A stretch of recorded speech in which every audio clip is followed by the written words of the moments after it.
I want to talk about the notion of singular values. So it turns out that here you shouldn't be looking at the eigenvalues, but rather at something that's called the singular value. So suppose that you have A is from V to V is a invertible linear transformation. So V. So here I just mean V is a vector space, and suppose it has some metric.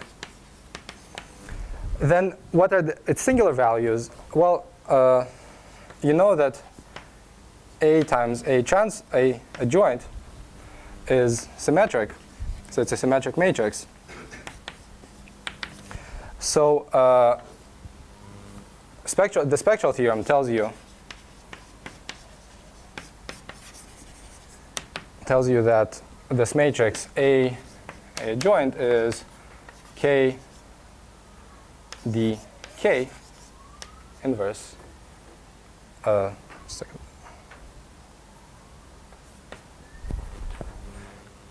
Here. Yeah. So why is this so? Well, so this is what the spectral theorem tells you. It tells you that any matrix which is symmetric, it's conjugate to a diagonal matrix via an orthogonal matrix. So it has an orthonormal eigenbasis. So K is in the orthogonal group of V. You take special orthogonal. And D is 1 for Dn is diagonal. And so the numbers that you get here on the diagonal are called the singular values of this matrix. And they're not the same as the eigenvalues. So for example, if you have a unipotent matrix, A times A transpose, so or adjoint, is not going to be a unipotent matrix anymore. It's going to have genuine eigenvalues. So the singular values are not the same as the eigenvalues in general. And so applying this twice, you get something that's called the Kk Decomposition. It tells you that A is equal to K1, A K2. So I apologize for using D and A. This D is the same as this A. So the Ki are in the orthogonal group, and A is diagonal. And so how do you get this? Well, you apply the spectral theorem to this, to A times A dagger, and then to A dagger times A. So there are two ways to multiply this matrix. And the first way to do this and applying the spectral theorem is going to give you K1, and applying it the other way is going to give you the K2, and the diagonal entries are the same. Okay, so I want to say a few words about what the general picture is for a Lie group.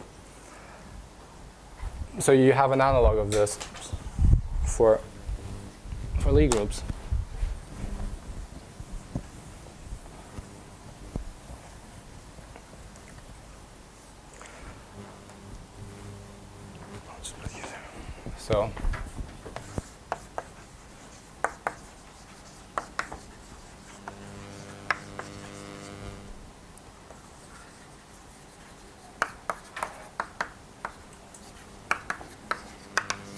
So this is just a very small part of this structure theory.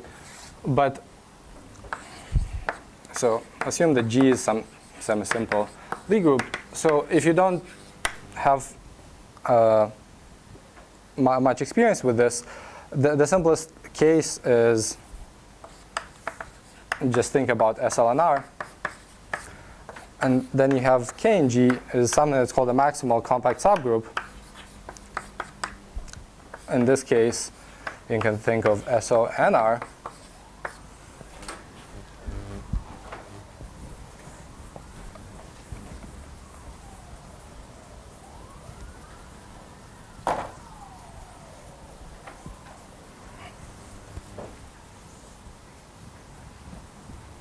So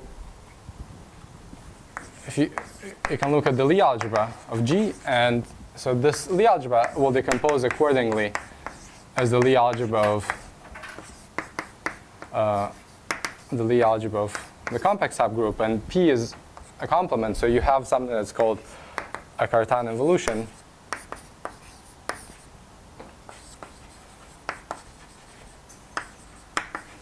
So sigma squared is equal to 1. Sigma restricted to k is -1. Sorry. Sigma restricted to p is -1. And so if you take the Lie algebra SLNR, then sigma of x is minus x transpose. So the skew-symmetric matrices are invariant by this transformation, and the symmetric matrices, so P is the symmetric matrices, they're going to be anti-invariant by this transformation. So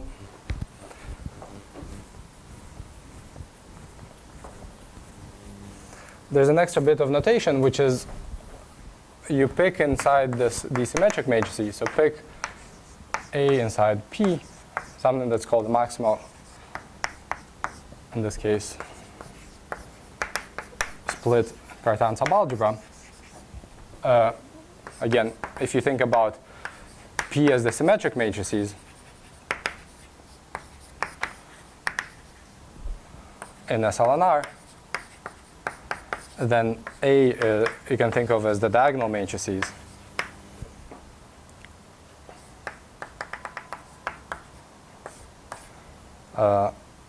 And the fact that they're in SLNR means that the sum of these numbers is 0, the sum of the diagonal entries.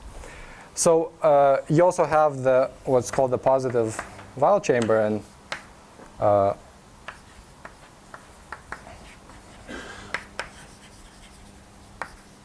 so what is this Weil chamber? Is just in this example, it's these matrices where you order these numbers in increasing.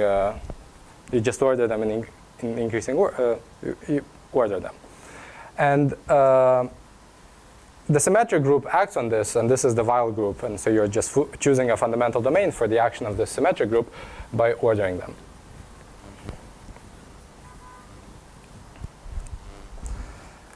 Okay, so now we have, so the space that we're going to be interested in is going to be G mod K. So this is something that's called a locally symmetric space. So it carries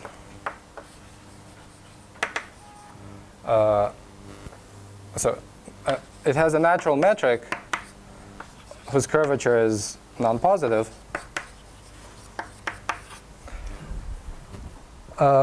You also have the exponential map, which takes P to X. So this gives you a diffeomorphism. And in particular, so this space is contractible, in particular because it's a manifold of non-positive curvature. So what did I want to say? Okay, so we want to know what the geodesics are in this space. The geodesics are, so the ones that start at this coset are of the form, sorry, did I take the quotient? Yeah, I took the quotient the other side, yes. So they are k times the exponential of t times alpha times little k, where little k is in capital K, and alpha is an element of the positive chamber, positive Weil chamber. So, yes. So you have this parametrization of the geodesics, and so this should also remind you of the Kk decomposition that I talked about a few minutes ago. So any element will be achieved by one such geodesic. And using these geodesics and using the fact that it's a contractible space, you can define, so we're going to need the Cartan projection. So this is from, so if you have an element like this,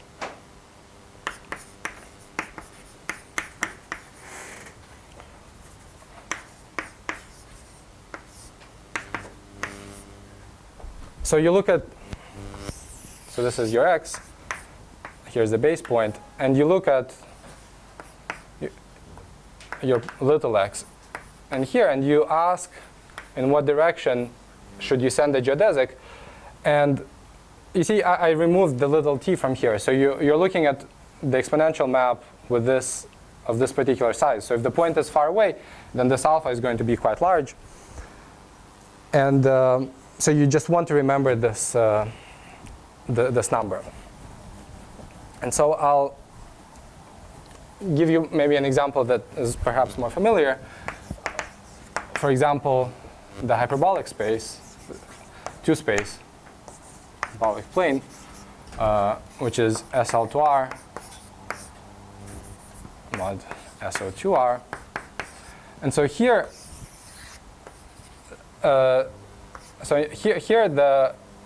this projection is really just a real number. So the dimension of this algebra is 1.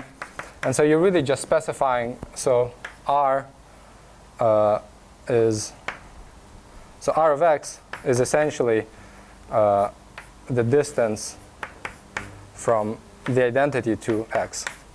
So this is all that it's remembering. But if you are in a more, for example, you're in the case of SL3R mod SO3R, then you have to specify more than just the distance. You also have to specify a second parameter, because essentially not all points are the same. So not all distances in the space, in that symmetric space, locally symmetric space, is not, the distances are not, sorry, the pairs of points are not distinguished by just the distance, but rather you have to specify two parameters. So this is why you have to remember two numbers in the case of SL3R, for example. And in general, for SLN, you'll need to remember n minus 1 such numbers. OK. So I need to make a definition, which I think is due to Kaymanovich first. So if you have a sequence of points xn side x, you say that it's regular if, so two things happen.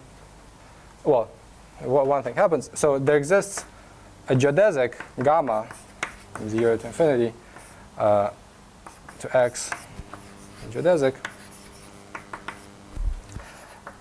such that, sorry, and a theta, and a theta, which is bigger than or equal to 0, so some real number, such that the distance from the point xn to this geodesic gamma, if you parameterize it by rescaling it by this theta, so if this distance is, if you divide it by n, the number of steps you've taken, then this is, as you divide it by n, it goes to 0. So in other words, if you take, so the sequence of points is regular if, so you have here, let's say x1, x2, x3, so on. So it's regular if there exists a geodesic which approximates this sequence as it approaches the boundary at roughly a rate which is better than the rate at which the sequence goes off to infinity. So the fact about the reason for introducing this definition is that there is a nice characterization of regular sequences. So xn, so the sequence is regular So this fact is equivalent to, well, two things. So first you need a small steps condition, meaning that the distance from xn to xn plus 1 is not larger than, so it's little o of n. And the second condition is that if you divide, so if you take this Cartan projection, so if you look at this kind of generalized notion of distance and you divide it by 1 over n, then this goes to some alpha. So you have a limit of this projection. So I want to give first two examples. So to explain the meaning of this theorem. So let's say that you're in R2 and you have a sequence of points, and you have a sequence of points xn such that two things happen. One is that the distance from xn to xn plus 1 is little o of n. And the second one is that the distance from 0 to xn, let's say, is over n, approaches some constant c bigger than 0. Yes? Suppose all xn sit on the same geodesics, then this is true, right? Mm-hmm. But then this second condition in the what in the Mm-hmm. I mean, we just put more than very far on this geodesics, and it is probably false. Rules faster than n. So you mean, is it the n, 1 over n that is not, you don't like? No, yeah, I just put this all xn on the same geodesic. Yeah, so they're on this geodesic. This r grows very fast. Yeah. And here it says, the second condition says that this can't grow very fast. Yeah, but the first condition says that they cannot grow very fast. You don't allow the step to be too large. Yeah, but then you say that it's equivalent. It's gonna jump. Then you say that this equivalent to regularity. Yes. But here, it seems that regular sequence is just, any sequence on geodesic is regular, right? That No. Sorry, what do you mean? not every geodesic. It has some fixed step. So you have this rate. Okay. There's the rate, right? That's all. Yeah. You answer my question. Okay. No, sorry. Yeah. No, so if you're on a geodesic, it's not. Hopefully, these conditions should just verify very easily that they're equivalent if you're just on a real line. But I want to. Okay. So what is the problem with? The points are on one fixed geodesic, Mm-hmm. and the distance between xn plus 1 is Yeah. Yeah. so If they keep the meaning of your little o with respect to little o. little o of n, yes. So they cannot jump, for example, faster than they would have to. Yeah, so I want to emphasize that in R2, if you just have these two conditions, that the steps are not too large and the distance grows linearly, then it's not true that xn, that there exists an approximating geodesic.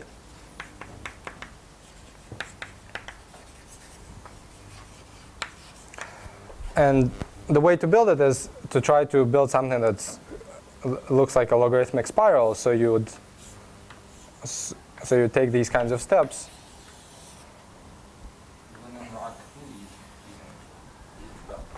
2 Two is not in rank Yeah. 1, sorry.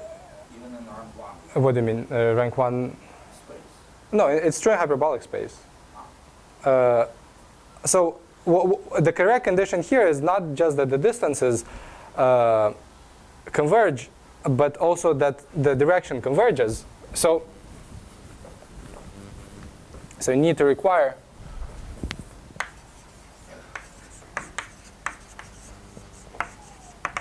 that essentially that xn over n converges to some vector in R2. And then you will get the statement. And so what Sasha was suggesting, I mean, the concept here is the notion of, so let me just make this remark. So the rank of a symmetric space is the maximal dimension of a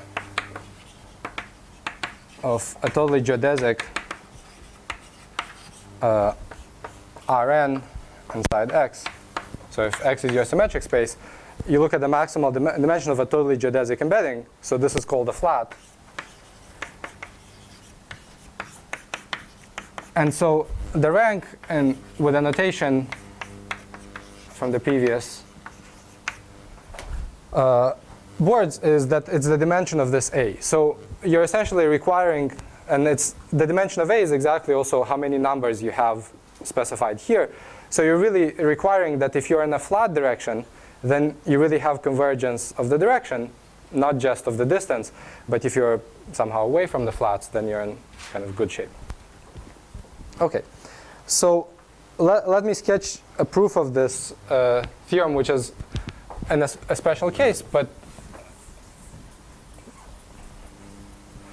it contains, so it's half of the proof of the full theorem.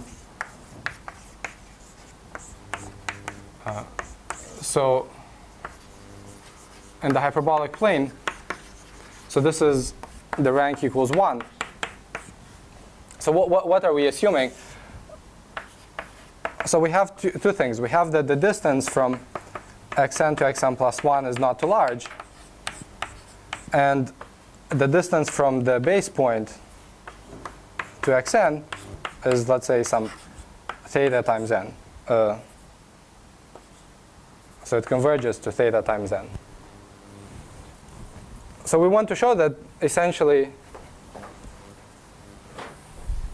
the points have to tend to a geodesic. Okay, so here is 0, here is xn, and then xn plus 1 makes a step.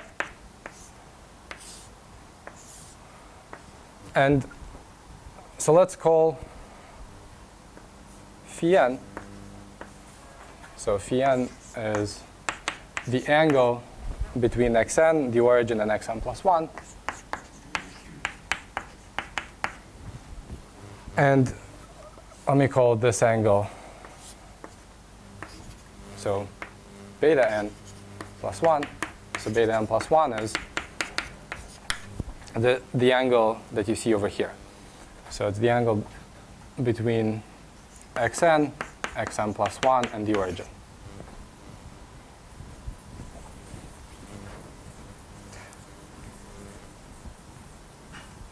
So we'll see that because of hyperbolic geometry, this angle is going to converge exponentially. So these points are really far away, and the angles get very small very quickly.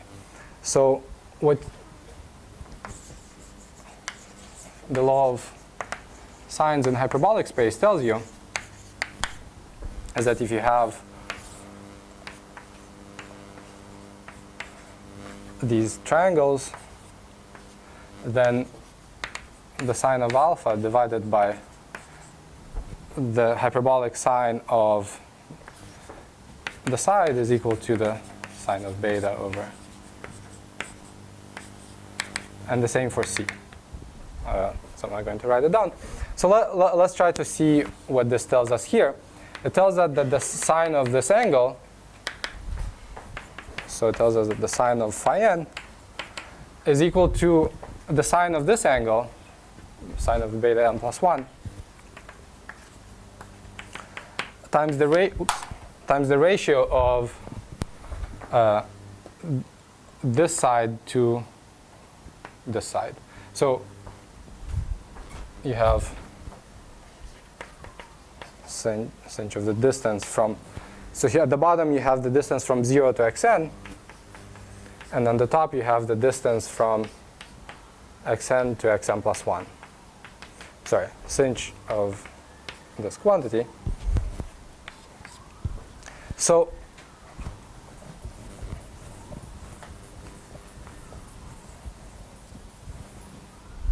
now you find that, so we know that the sinh of the top term by our assumption, is not too large. It's less than e to something that grows slower than n. And the distance from 0 to xn, by assumption, grows like e to the theta times n. So this ratio, and the sign is between -1 and 1. So you conclude that this angle phi n is less than or equal to e to the minus theta n plus a little o of n. So I should have said that if theta is equal to 0, then there's nothing to prove. It just says that the point doesn't go further away at time n than something that decays slower than n. So here the geodesic is trivial. And if theta is positive, then this converges.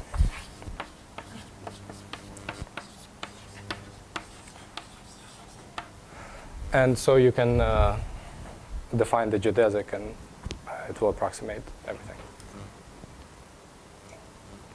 OK, questions? All right. So now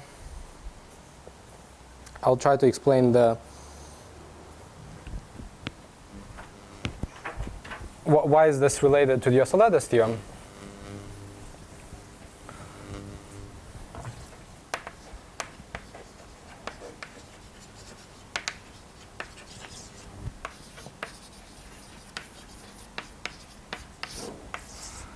So you have, what do you have? You have this vector bundle v over omega. So the setup is in the first half. And now you can consider a symmetric space bundle.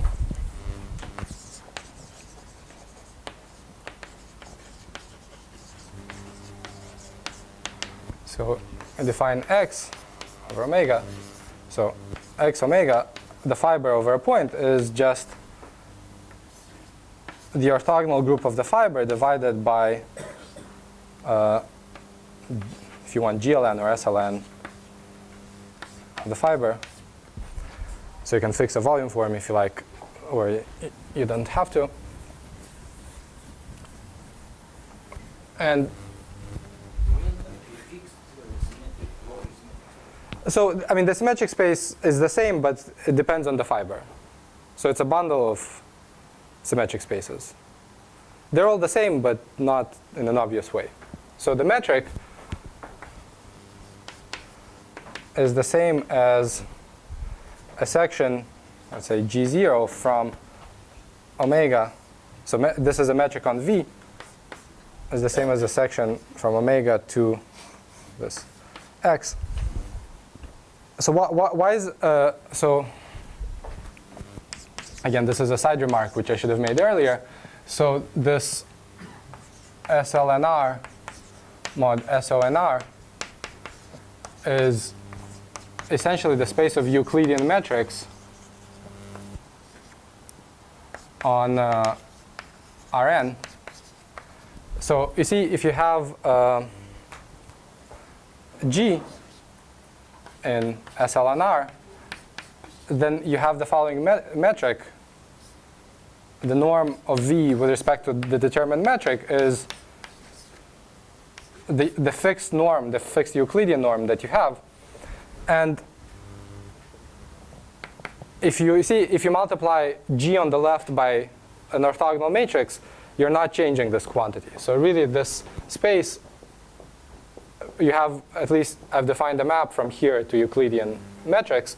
And conversely, if you have a Euclidean metric, there will be some linear transformation which determines that Euclidean metric from a fixed one by this construction. So there's this one-to-one correspondence between Euclidean metrics and the symmetric space. And so here, when you have this bundle of symmetric spaces, so here's omega, and here you have these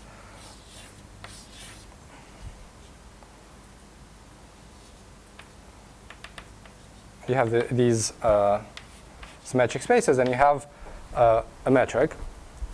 And you need, so remember, we had this integrability assumption. So here, the integrability assumption is that the distance from g0, so the integral of the distance from g0 to t pulled back of g0 is less than infinity. So the distance, meaning that you apply this transformation, so you get a new metric, maybe like this. So this is t pulled back of g0. And you want this thing to integrate to something finite. And then the conclusion is that the sequence, so for almost every omega, the sequence of pulled back metrics is a regular sequence. So if you look at what picture you see in a fixed fiber, then as you're pulling back metrics from further and further away, you are seeing essentially a geodesic in this fixed fiber. Okay, so why is this, how is this related to the Archimedes theorem?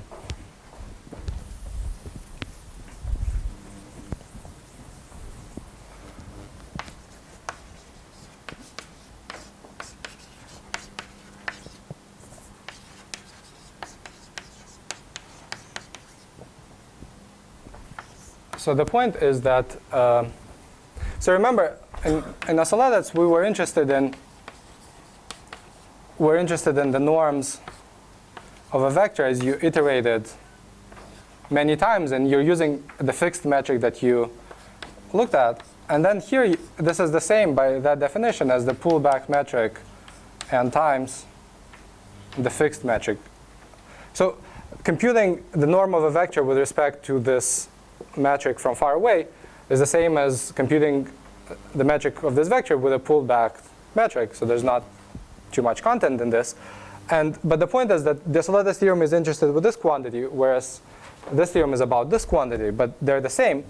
And so once you have a geodesic, so recall we had the geodesic, which was approximating. So it was, we had this exponential of alpha t, or alpha,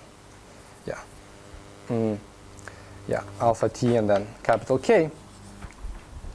So the alpha tells you the Lyapunov exponents, lambda 1 through lambda n, and the K contains the filtration. So remember our filtration was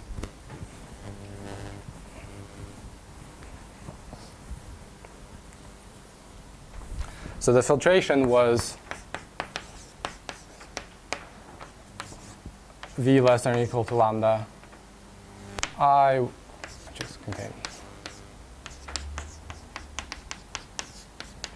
So this orthogonal matrix, so you can define v hat lambda I as the orthogonal complement of the previous step inside v less than or equal to lambda I. So you have this space which is contained in a bigger space, and you can take its orthogonal complement, and you have an orthogonal decomposition of your fiber, and you can read off this orthogonal decomposition by looking at this orthogonal matrix, which will give you a list of vectors, the eigenvectors for your transformation. Okay. So how can you prove now this theorem about regular sequences?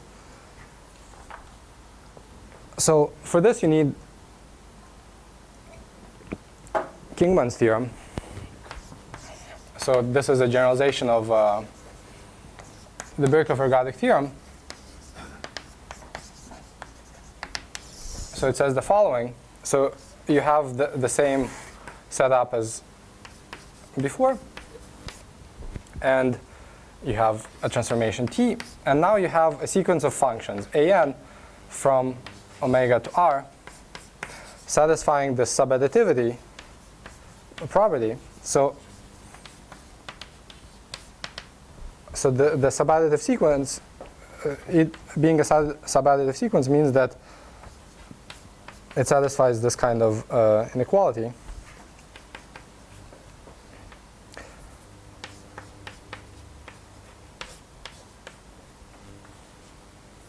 Sorry.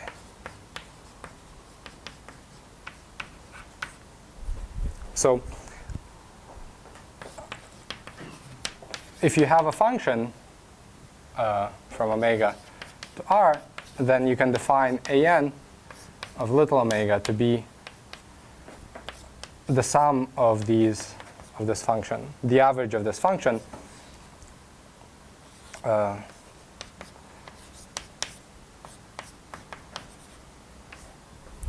So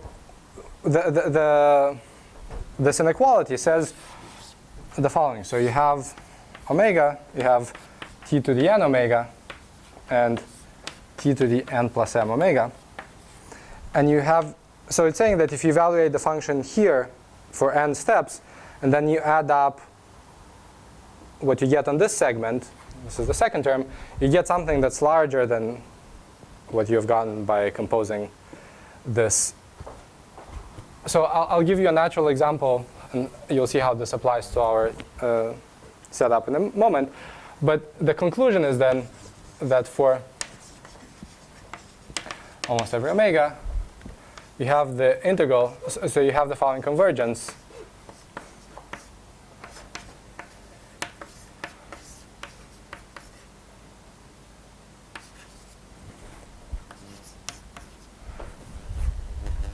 So it's giving you this convergence. So remember, the ANs were the unnormalized sums, so that's why you have to divide by 1 over n. So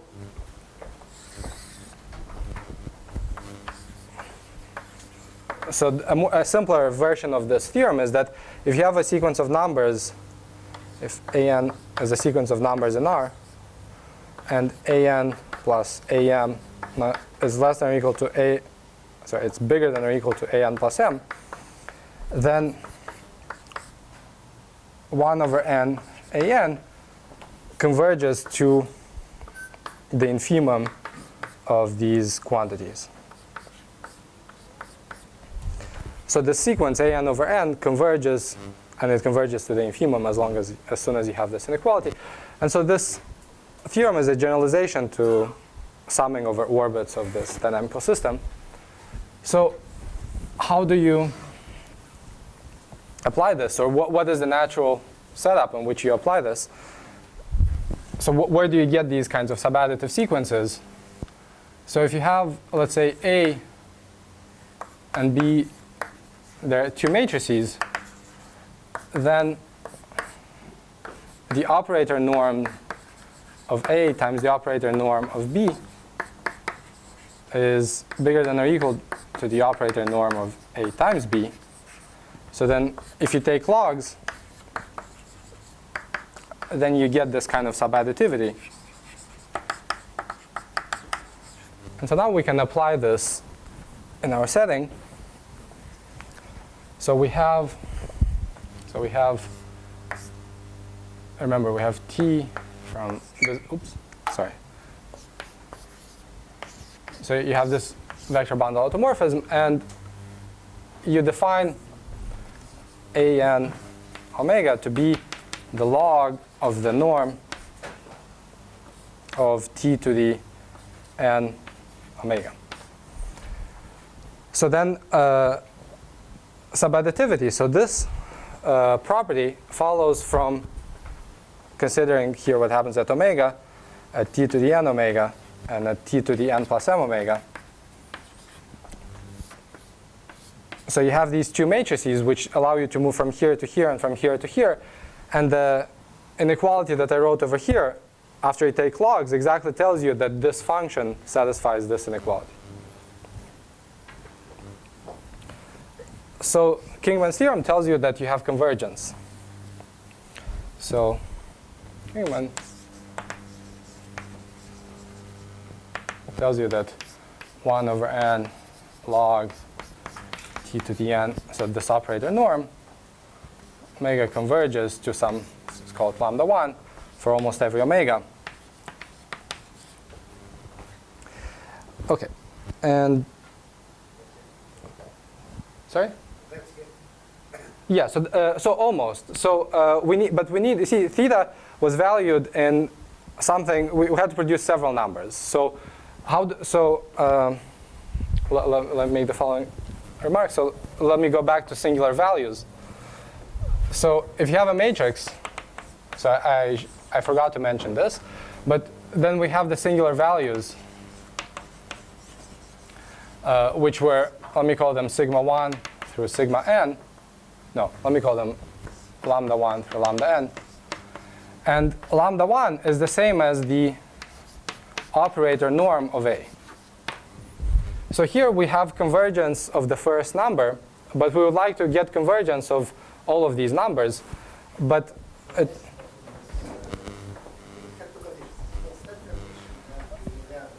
the other one was convergence. So we had, so the condition was something like this: Rxn over n converges to some theta. So this is just one number, whereas this is a vector, right? Because this lived in A plus. Yeah, this is the direction. So this is just the first component of this. So we need all the other components to converge as well. And what I want to say is that we can recover the first one as the operator norm, but we can recover the other ones. Lambda 1 through lambda k is the operator norm of the exterior power,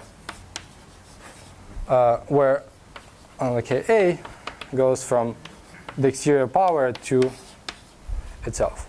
So now you can apply the same reasoning to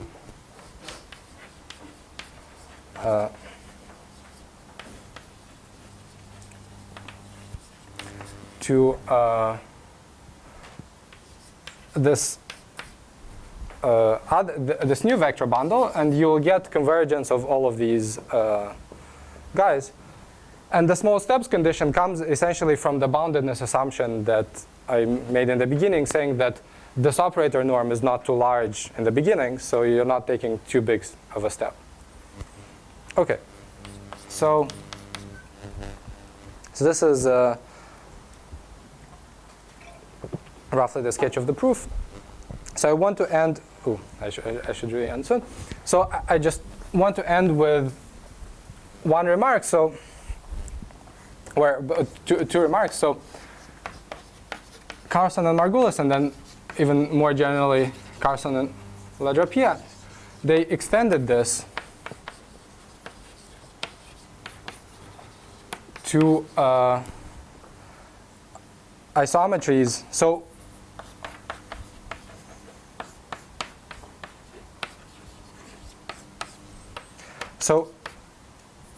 to isometries of what are called cat zero spaces. So what are these?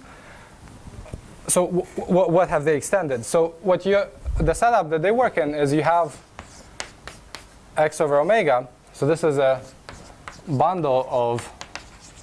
So I'll explain in a second what cat zero spaces are. And you have the action of t by isometries.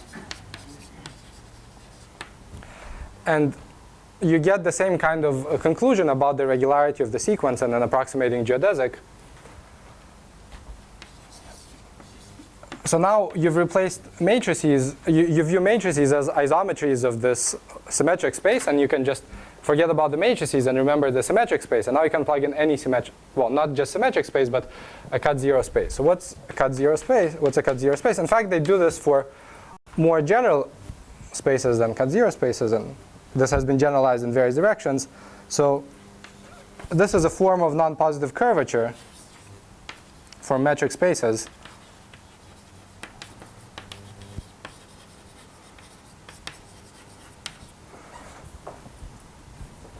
So there are many forms of this condition. So I want to write down the simplest one. Well, one of the simplest ones. What is it? So you have a metric space. So I have x t as a metric space. You say that it's cat zero if. Okay, so let me draw the picture first. So I have x, y, z. So you want to say that this triangle is thinner than the Euclidean triangle. So you want to say that there's a midpoint which is closer to x than it would be in Euclidean geometry. And the condition on, so I'm going to write now the quantifiers. So it says that for any y and z, there exists an m, which is the midpoint. It will end up to be the midpoint of this, such that for any x, the distance from x to m squared is bounded from above by xy squared plus distance from xz squared. So this is like the parallelogram law in usual Euclidean geometry. So this is one form of the cat zero condition. And so so this is a form of non-positive curvature. So I want to end with one amusing form of, so I started with the in the beginning I mentioned the von Neumann ergodic theorem, whose proof is very easy. It's just something about Hilbert spaces. And the proof of the Birkhoff theorem is a little bit harder because it says something about pointwise geodesics. So it turns out that there's an amusing structure for cat zero spaces. So you can take something that's called, so you can put cat zero spaces together. So how do you do this? So you have a measure space, omega. So it should be maybe a probability measure space, and you have x omega, some family of cat zero spaces.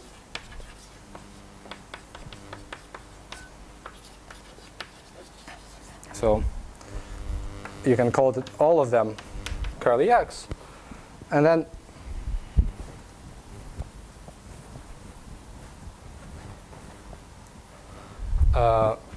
you can define the following space of sections from omega to x. So this is functions f from omega to x. Is there some topology of total space? Yeah, so you know, measurable. So they should vary in the measurable family. So this is going to be you're going to have some measure mu, which is going to so everything will be true for mu almost every something. So you might also want, so to not get too pathological examples, you might want to have a base point. So you want to have some maybe given section to you, which is going to be the base point section. And then the claim is, so you define the distance on this space. So the distance from f1 to f2 squared is defined to be the integral of the distance from f of omega, f1 of omega, f2 of omega squared d mu. And sorry, the square is here. And so this also becomes a cat zero space. If mu almost every x omega is cat zero. And the reason is because that inequality is just integrated pointwise, and you get a cat zero space. Sorry?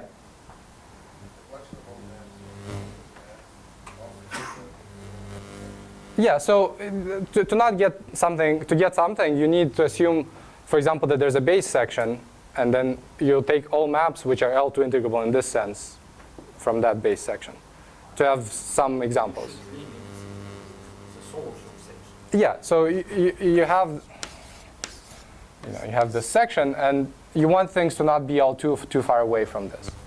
So you get this cat zero space, and then you have an automorphism of this whole business, and isometries of cat zero spaces have, they have nice properties, and then you could basically view what you get in this case as a kind of you'll get an L2 version of this convergence.